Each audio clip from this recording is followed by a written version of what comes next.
The evidence is plentiful. For anyone who is interested, you can go online and find article after article and link after link to scientific studies that show cats are an ecological nightmare. Yet back in June, when I uploaded this video expressing my sadness and my suspicion that cats were responsible for the death of fledgling robins on my property, and provided links to the evidence that cats are an ecological nightmare, my video got severely downvoted and people lost their minds. I was attacked, people unsubscribed from my channel. And why is that? That is what we are going to explore in this video. We are going to look at the truth about cats and those who love them. And by love, I mean worship. This research article, published in February of this year, explores the impacts of domestic cats on biodiversity. It has a wealth of information and is full of links to different scientific studies. I will share a link to it in the description. Domestic cats have contributed to the global extinction of at least 63 animal species, and they currently endanger at least a further 367 species which are at risk of extinction.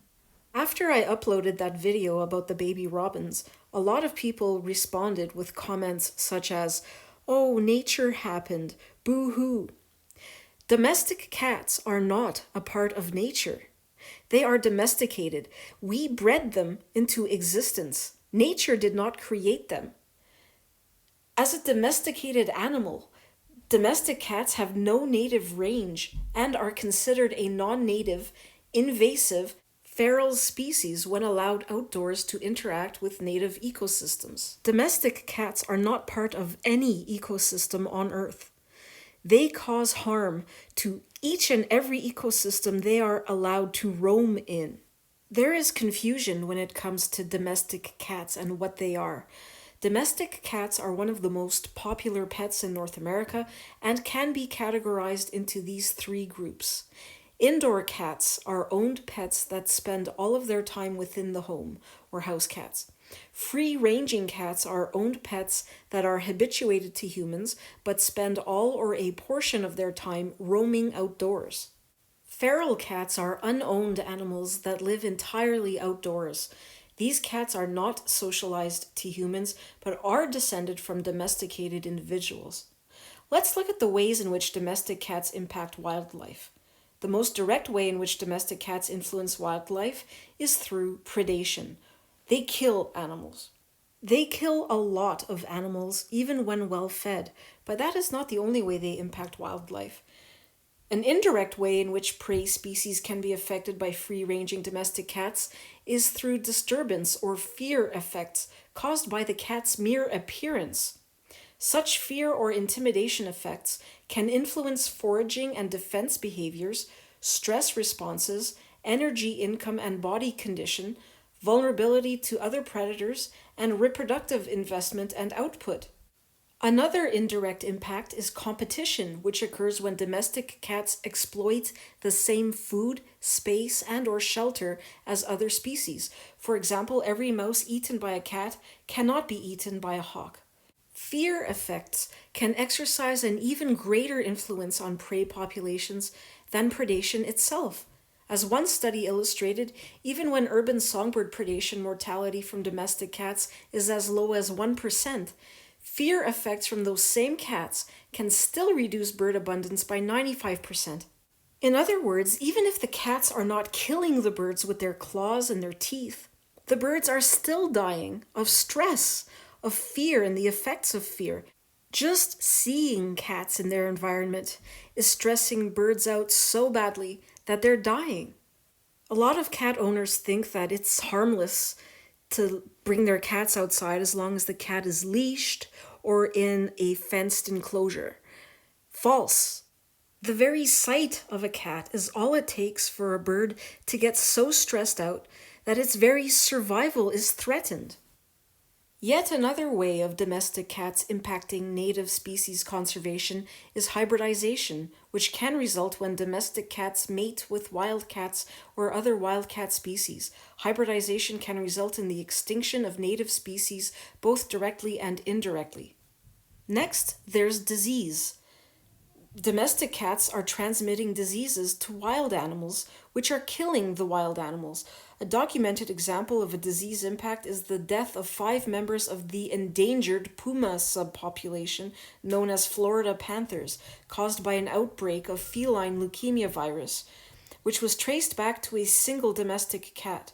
Population impacts from cat-borne diseases appear likely for a further range of species.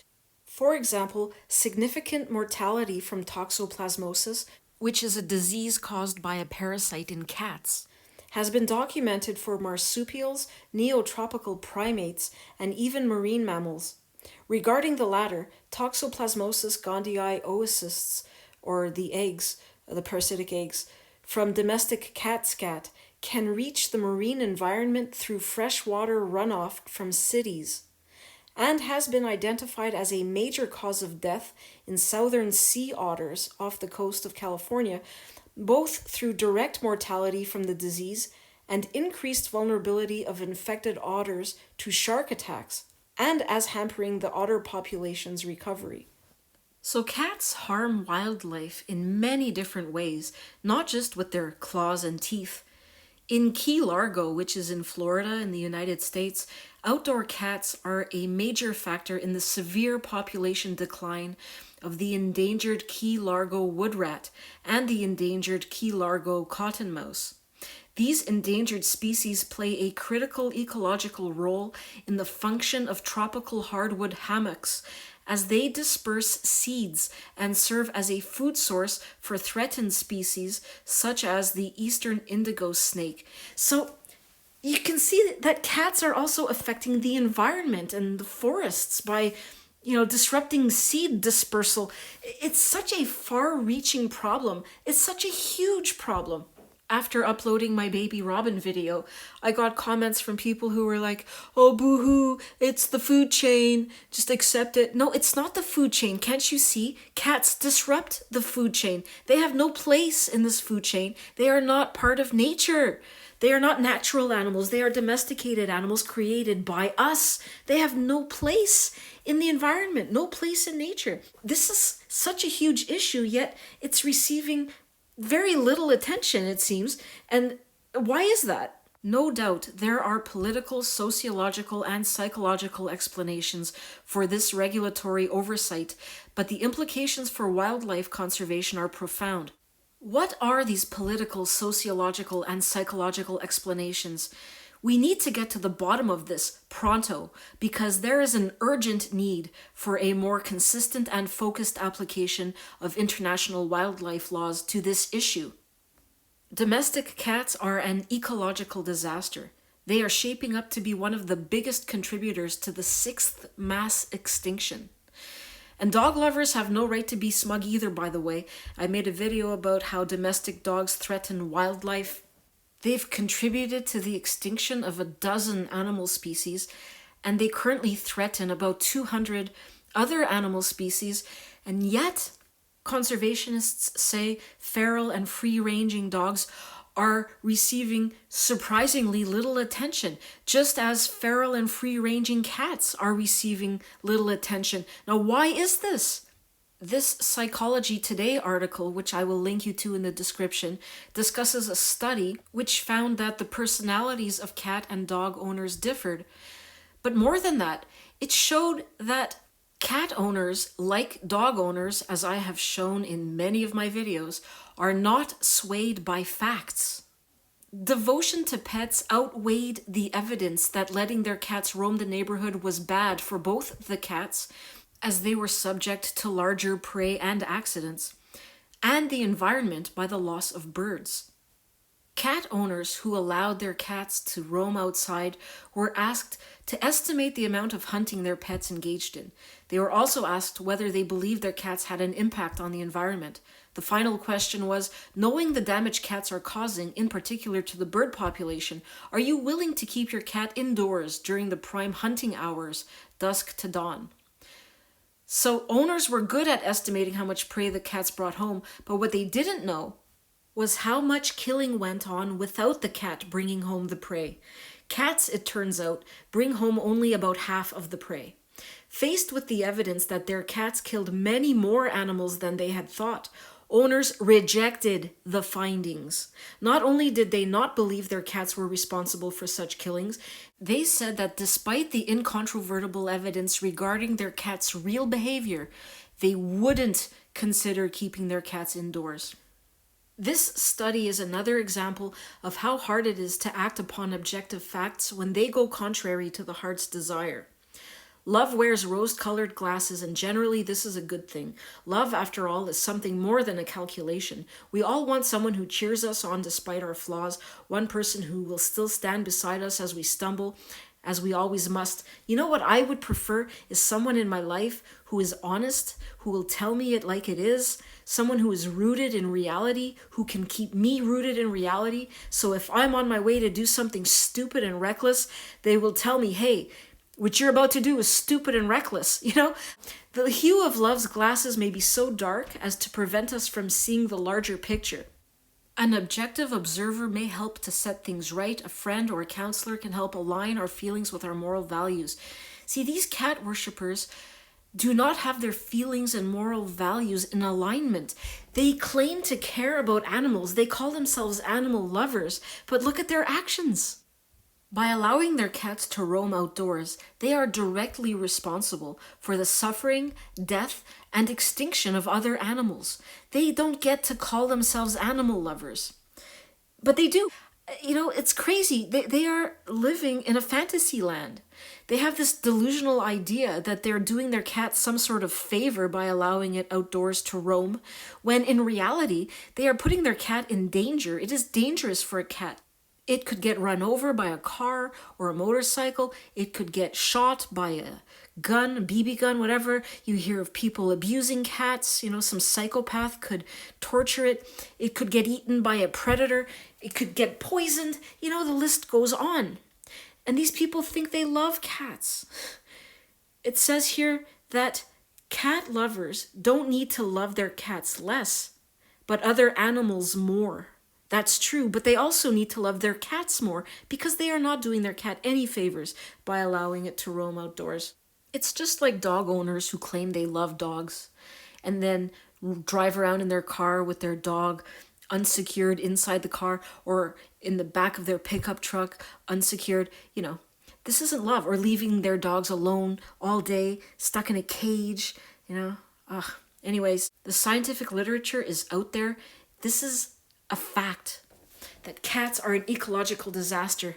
And yet when you go to these pages, these blogs, these articles, and you read the comments under them, you find a ton of cat worshippers in denial. They respond in the exact same ways dog worshippers respond when confronted with facts. They will flat out deny the evidence. They probably don't even understand the scientific research articles. They probably fly right over their heads, but they will just deny the evidence as if they know better than scientists. And they love to point out that human beings kill more. Humans are the real killers. This is so stupid. That is like saying, well, cancer kills more than murder. Therefore, we don't have to do anything about all the murderers out there. Cancer kills more. So what? And even that doesn't make sense because this is a human problem. We own the cats. We bred them into existence. We introduced them into ecosystems in which they do not belong. We enable them. We allow them to go out there and do all this killing. So it is us. We are the ones causing all of this harm to animals and the environment by owning cats and by allowing them outdoors. Just like dog worshippers, cat worshippers blame the victim. Here, someone is blaming the birds.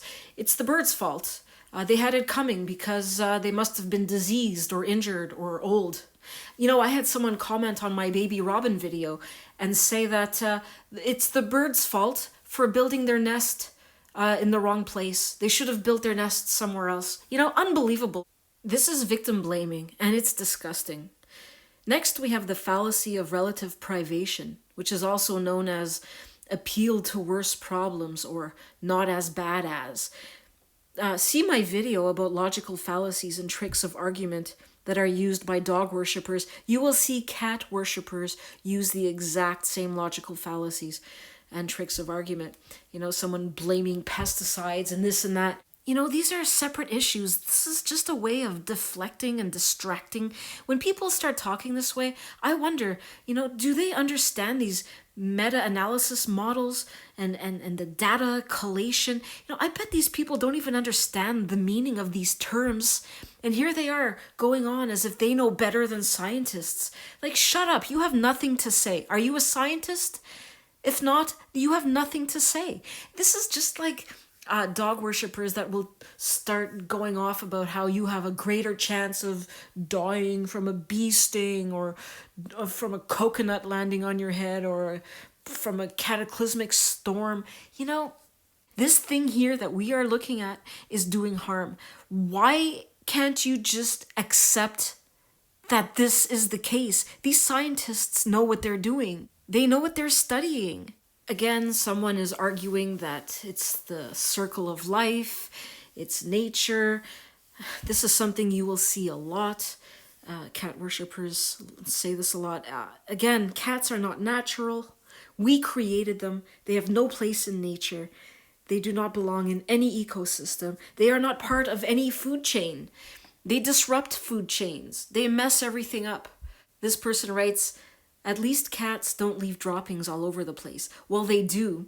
They poop in people's gardens and they spread disease, which we will talk about more shortly. But first, let's look at this. Someone wrote, my neighbor's cats have made my enjoyment of gardening very difficult. They shit in my garden at any given opportunity, ruining my carefully prepared soil, and it stinks. Why should I have to clean up after their pets? It's disgusting. A cat worshipper responds, being a gardener, I would think you just have to accept the inconvenience of cat excrement. Also, that's only one of a dozen or so types of poop found in your garden. If you can't get past the undesirable doo-doo, then perhaps a different pastime will better suit you, like crocodile wrestling or checkers. They are mocking the person. They're laughing at them. They're being disrespectful. You see this a lot with dog worshippers. For example, if you complain about a dog's barking, the owner will tell you that it's your problem. You need to wear earplugs. You need to get a job during the day and get out of your house during the day. They aren't taking any responsibility for their cat's disgusting and unacceptable behavior. They aren't taking any responsibility for their reckless behavior, allowing their cats to go out and poop in people's gardens. Cat poop, as you're about to see, transmits diseases. They're being a bully, just like dog worshippers are bullies. This person here is minimizing the problem by suggesting their cat doesn't kill that much because they put a collar with a bell on their cat. Bells work quite well, in my humble opinion, she writes.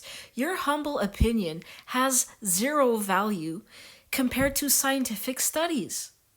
A study in the UK compared the hunting of cats with no bells, cats with bells, and cats with an electronic sonic device. It found that cats equipped with a bell or bells captured only 41% fewer birds. And the cats equipped with a sonic device caught 51% fewer birds. So while they do reduce hunting success, bells and collars don't work very well at protecting young birds who haven't yet learned to be cautious about cats or to fly well enough to get away. And adult birds who are protecting a nest are likely to take on a cat even if it is wearing a bell or collar.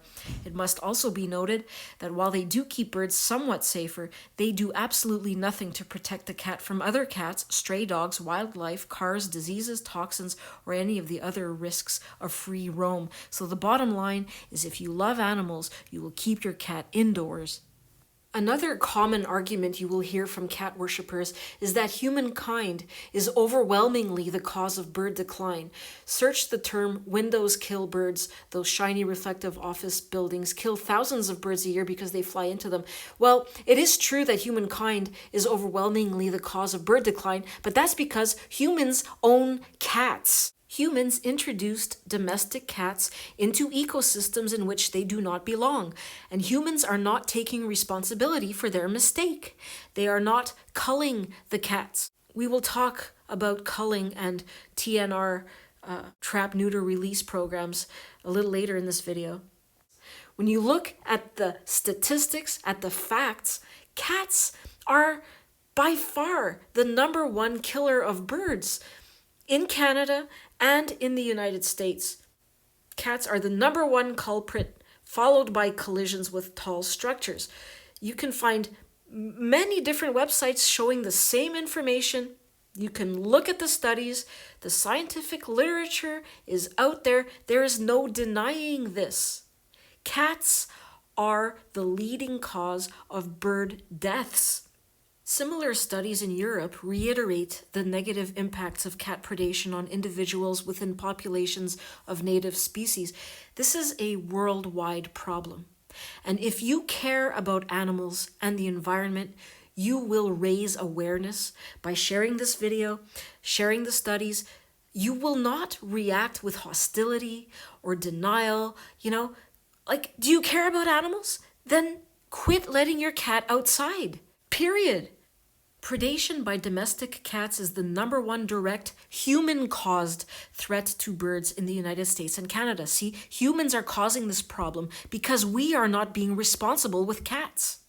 In the United States alone, outdoor cats kill approximately 2.4 billion birds every year.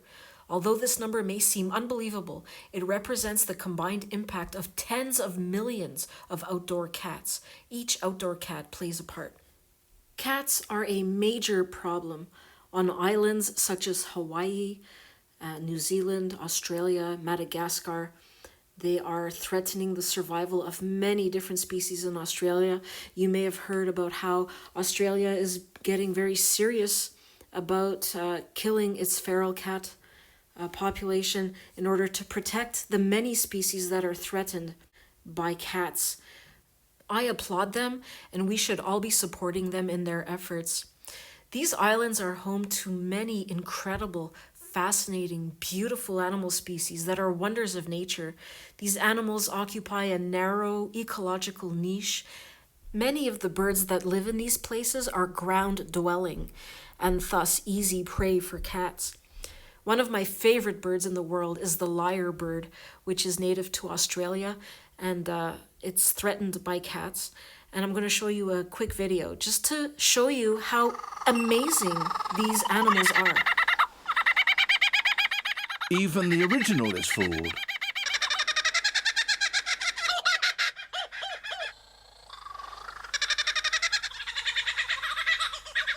He can imitate the calls of at least 20 different species. He also, in his attempt to outsing his rivals, incorporates other sounds that he hears in the forest. That was a camera shutter.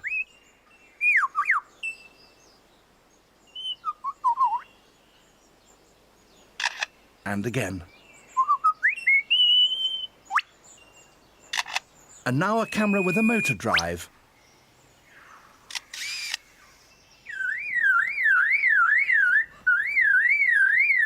And that's a car alarm.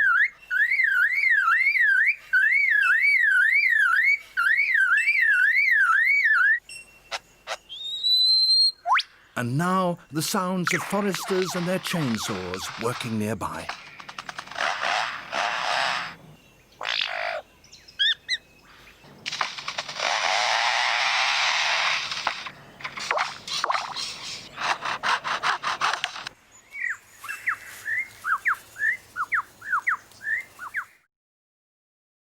Wouldn't it be a tragedy if these incredible birds were to disappear from our earth forever?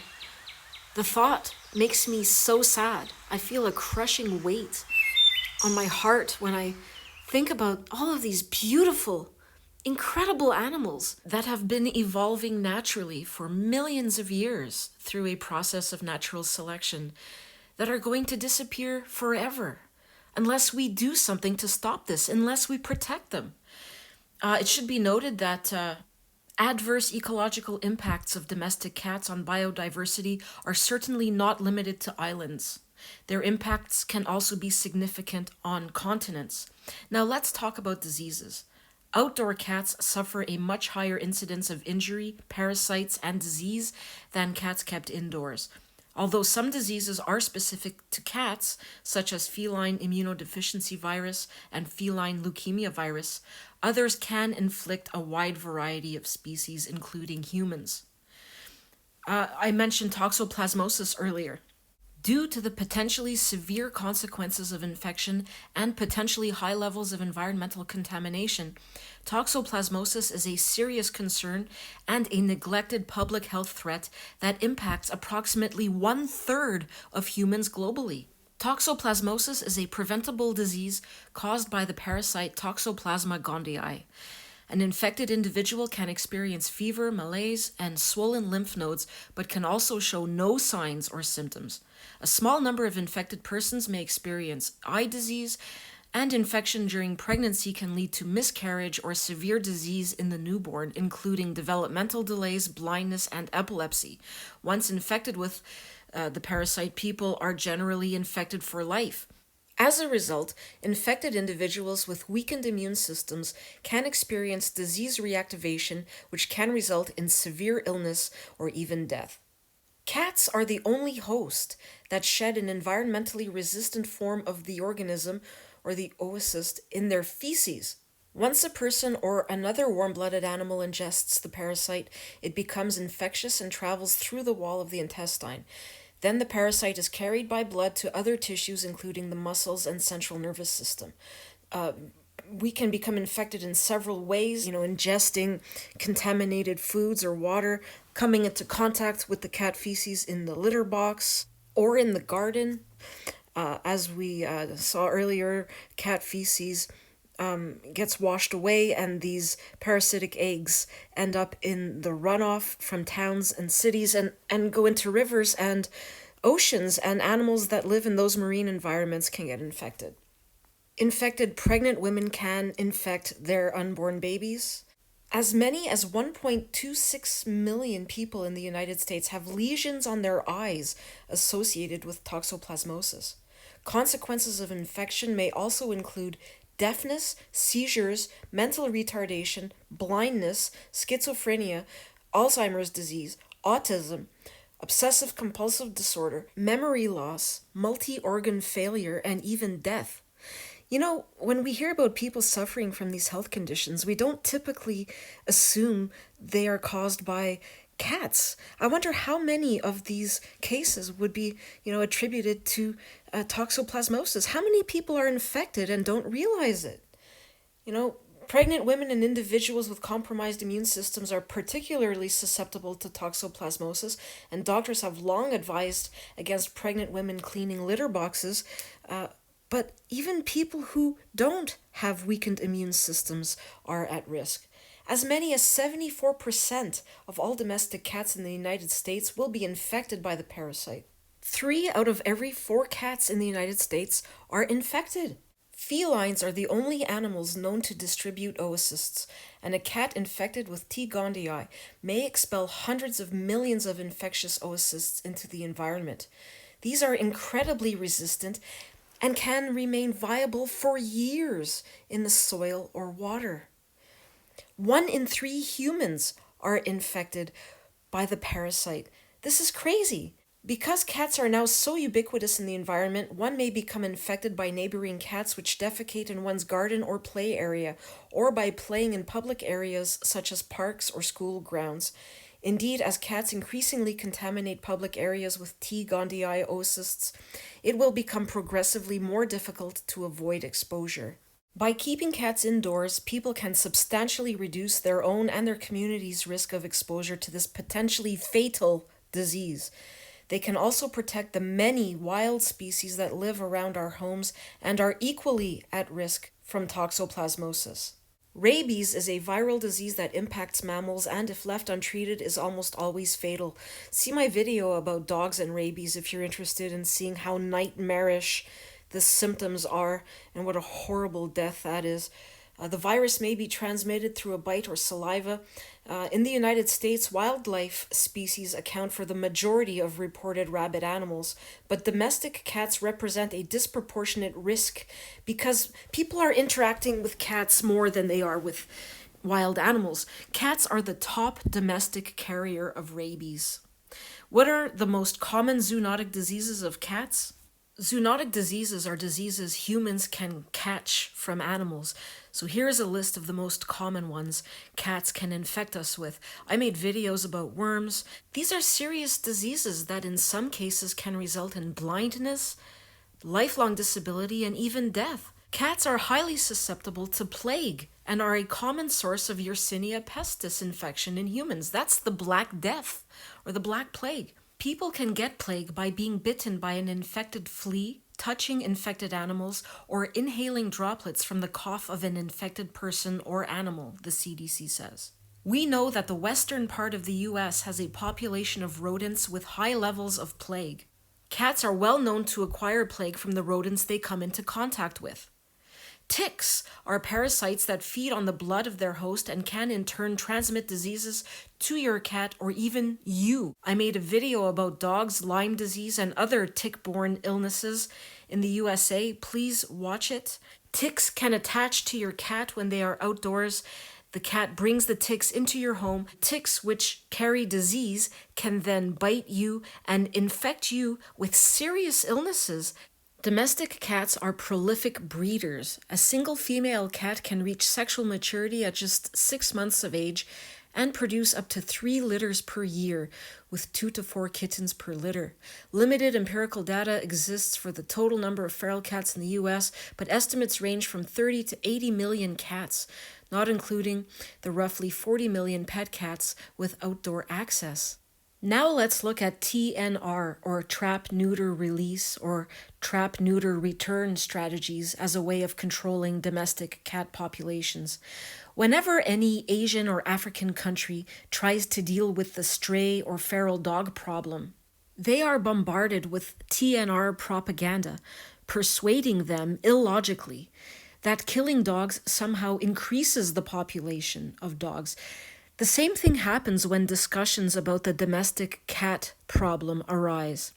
The TNR mentality is rarely questioned. TNR is often considered as a humane solution to reducing feral cat overpopulation and involves catching, vaccinating, sterilizing, and then releasing feral cats. Numerous long-term scientific studies have shown TNR programs to be ineffective or even counterproductive. TNR undermines the work of wildlife professionals and severely jeopardizes the integrity of native biodiversity. Being neutered does not stop a cat from killing wild animals. It does not stop a cat from spreading disease. It does not stop a cat from competing with wild species for food or shelter. When a bird sees a cat, it doesn't care that the cat is neutered. It still has a fear response, which stresses it out. TNR is not the solution. Being a TNR advocate is completely illogical. If you care about animals, you would want to eradicate cats. The only solution is culling and strict regulations when it comes to allowing your cats outdoors. This needs to be against the law, and the law needs to be strictly enforced. I read this article that describes the challenges faced by a wildlife ecologist. Pete Mara is also head of the Smithsonian Migratory Bird Center, and he's an author. He's trying to raise awareness about the domestic cat problem, and he begins his argument by saying, "I love cats." You see this often with people who are writing blogs or articles about the dog problem. They begin by saying, "I love dogs, but I'm allergic and don't think they should belong in the workplace." For example, it's as if they are afraid to come out and say they hate dogs. The same thing happens when people are trying to raise awareness about cats. It's like people know that cat worshippers and dog worshippers won't even listen to you unless you like dogs, unless you are a fan of the animals they worship. If you come out and say you don't like cats or dogs, they will just write you off as a cold-hearted monster, psychopath, not even worth listening to. I think that's ridiculous. It is okay to hate cats. Why wouldn't you? Look at all the damage they are causing. It's ridiculous how people are afraid to admit that, they don't like these animals. Even the Smithsonian Institution is afraid of the backlash and the rage of cat worshippers by saying that the book is based on Mara's personal and scientific research, and the views and conclusion are expressly his own and do not represent those of the Smithsonian Institution. You guys are cowards. Ridiculous. Again, this article states that many ecologists say flatly that TNR doesn't work. It is a feel-good solution that is no solution at all, and that by refusing to look at the reality, we are letting our misplaced compassion for cats get the better of our reason. By saying, I love cats, but, or I love dogs, but, you are encouraging other people to keep their true feelings hidden from the public as well. I recently saw this movie on Netflix called Holy Hell, and it's about a cult and how at the end some members started speaking out about how corrupt and abusive the leader of the cult was. And, it took one person to speak out for others to find the courage to speak out as well. And even then it was hard for people to do, but it starts with one person. And then gradually other people are emboldened and feel courageous enough to come out and speak their truth as well. So it's the same thing here. By making apologies or saying I love cat, keeping your true feelings hidden, you're giving people the message that they need to keep their feelings secret as well, that it is not acceptable for them to come out and say that they hate dogs. I wouldn't be surprised if this wildlife ecologist hates cats but is just too afraid to say so. We need to make it socially acceptable to say I hate cats. We need to change public opinion. As long as people refrain from saying, I hate cats, then cats are going to continue to receive special privileges and maintain their status as animals that shouldn't be killed. This is ridiculous. We need to change public opinion. It is the only way to save all of these amazing wild animals. The last thing I want to talk about in this video is the hypocrisy of vegetarians and vegans. It states in this article that Pete Mara, this ecologist, has had discussions with his daughter, who is a vegetarian and a longtime animal lover. You cannot be an animal lover and own a cat or feed cats, because cats are obligate carnivores. That means they need to eat meat in order to be healthy. So you need to support the meat industry. If you're going to own a cat, you have to buy it food, pet food, that comes from dead, tortured animals. You need to fund an industry that you claim to be against. The whole thing about being a vegetarian is that you don't support animal exploitation. Sorry, vegetarians do. Vegetarians support the egg and dairy industries, but vegans don't. If you're a vegan, you don't fund the torture and death of animals, but that is exactly what you do when you purchase tins or pouches of cat food. It's as if vegetarians and vegans cannot see what is right in front of them. It makes no sense. If you're a vegan, for example, your goal should be to reduce harm to animals. Nobody can eliminate their harm entirely. We all do some harm, but vegans try to reduce it as much as possible. If that's your goal, then you would not own a cat, because it makes no sense to fund the torture and death of countless animals in order to feed your one cat. That's crazy. What about the lives of all the salmon and the ducks and the whatever you're feeding to your cat? Don't you care about them? See, I do. And so I don't have a cat. I don't support the meat industry because I care about animals. So I just think that vegans and vegetarians are hypocrites of the highest order. When I hear about a vegan or a vegetarian that loves cats and feeds cats, owns cats, rescues cats, I think, what a hypocrite you are. You are contributing to the problem of animal extinction and deforestation. I'll put a link in the description that explains how dogs and cats account for up to 30% of the environmental impact of meat production in the United States. You see, more and more people are choosing to feed their cats human grade meats. And the meat industry is a leading cause of climate change, ocean acidification, deforestation. We're cutting down forests to raise animals that we slaughter and then feed to cats and dogs. And in the process of cutting down these forests, animals are losing their habitat. They're going extinct. Please watch the documentary called Cowspiracy on Netflix. I'll put some links in the description for you. I'll put a ton of links in the description for you. I look forward to your comments, and please share this video. Thanks for watching, everyone, and I'm going to leave you with this cute video of a mother bird with her babies. Absolutely adorable. Find some compassion for wildlife. The future is cat-free.